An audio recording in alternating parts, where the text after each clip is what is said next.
Hi guys! Ngayong araw ay samahan nyo nga pala kaming kumain sa Jollibee. Nag-request kasi sa akin yung kapatid ko na gusto nyo nga daw kumain sa Jollibee. Kaya naglakad na nga agad kami papunta doon dahil nga sakto namang hindi pa ako kumakain. Tapos maya-maya lang din naman nakarating na kami dito sa may Jollibee dahil nga walking distance lang naman yan sa amin. At syempre pagkadating namin dyan, pumasok na agad kami sa loob tapos naghanap kami ng table tsaka naman kami umorder. After ko nga umorder, bumalik na nga ako sa may table namin tapos hinintay lang namin na tumunog nga itong binigay sa amin. Tapos sabi naghihintay nga kami yan, bigla nga may dumating na bata tapos inaalok kami ng tinda niyang mga panali. Sabi ko nga sa kanya wala akong cash pero sabi niya meron daw siyang Gcash kaya naman napabili na nga ako. At after ng ilang minutes na paghihintay namin sa order namin, tumunog na nga itong number na hawak ko kaya naman kinuha ko na yung mga order namin. Tapos tinulungan na nga ako ni Ate Dory dyan na kunin nga yung mga order pati nga nitong kapatid ko para nga makakain na kami. At syempre pagkalagay ng mga pinorder namin dito sa may table namin, kumain na nga agad kami. Napaso pa nga itong kapatid ko dahil nga sobrang init pa pagka-serve nga sa amin yan. Nagugutom na nga rin ako ng time na yan, kaya naman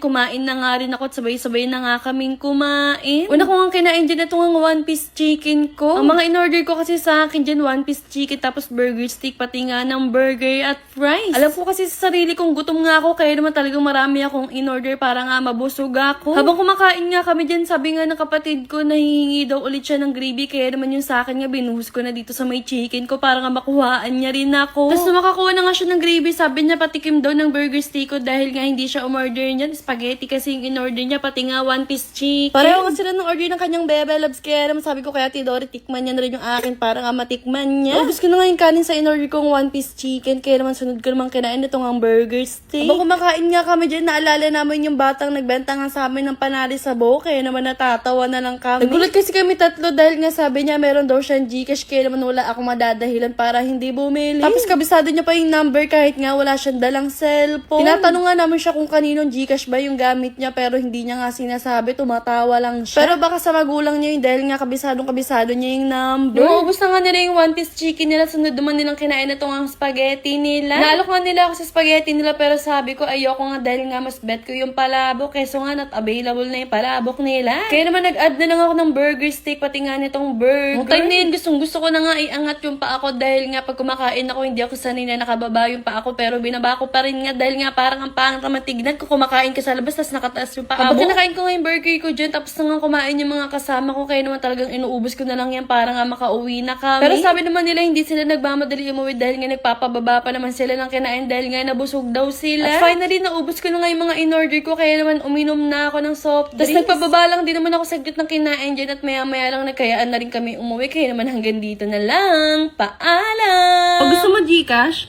click mo yung link sa comment section.